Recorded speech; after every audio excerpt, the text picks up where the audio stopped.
It's taken months, but you're finally on a healthy and productive sleep schedule with your kids. But along comes vacation and your schedule gets pancaked by planes, trains, and automobiles. Today in the lab, it's all about taking your sleep schedule on the road.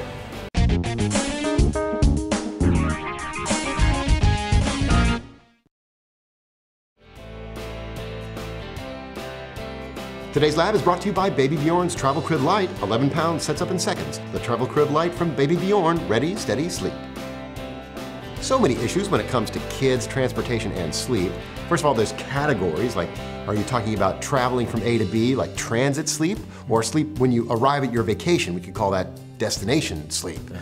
Well, today we're focusing on transit sleep. And of course, the strategy there depends largely on the mode of transportation that you're using. For us, family vacation means road trip.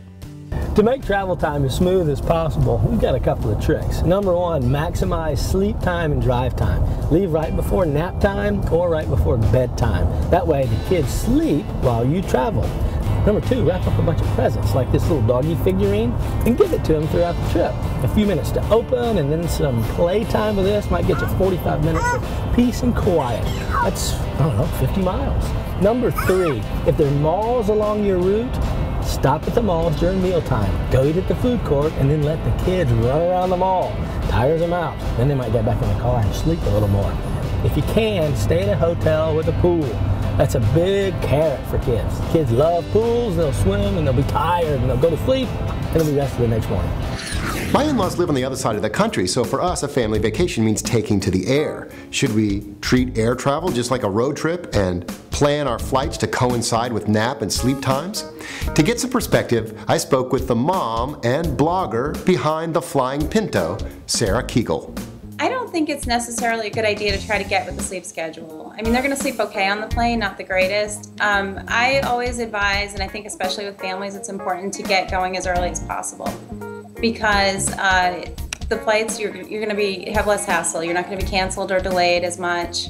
So I think it's better to get everybody up early. Maybe they'll catch a nap on the plane, and then I think they'll be better to go in that situation than if you got them on a red-eye flight and expected the day to be normal the next day. Traveling with children over the age of 2 who are required by new airline rules to have their own seats can be a pricey proposition. Now, a lot of parents will shop using research tools like Orbitz or Kayak to find the very cheapest flight, but direct flights are a huge bonus. What's it worth? In our family, we have a rule of thumb. $75 per traveler is what we're willing to pay for the peace of mind of a direct flight. What it's worth to you may vary. Now, we've all heard stories of parents giving their kids Benadryl to knock them out for a long flight. We're not particularly fans of this, not judging, we just don't think it's the best thing. Really, the most important night for sleep for kids is the night before travel. If they're well rested, they're more likely to be able to cope with any inconveniences or delays along the way, but the night before is full of excitement and they may have trouble sleeping.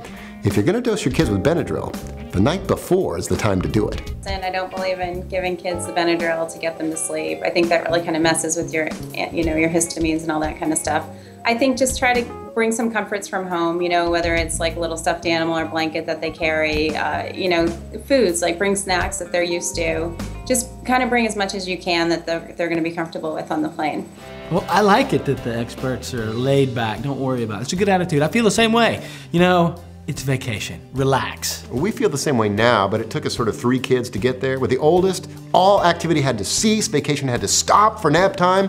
Now the youngest one, he has to nap where he falls. And you're okay with that? Totally. Wish we'd gotten there sooner. Yeah, well, we want to know how you manage your kids' sleep during traveling and vacation. Go to dadlabs.com and join the conversation. And we want to thank our sponsors, Baby Bjorn, maker of the 11-pound Travel Crib Lite. Sets up in seconds, ready, steady sleep in the Travel Crib Lite from Baby Bjorn.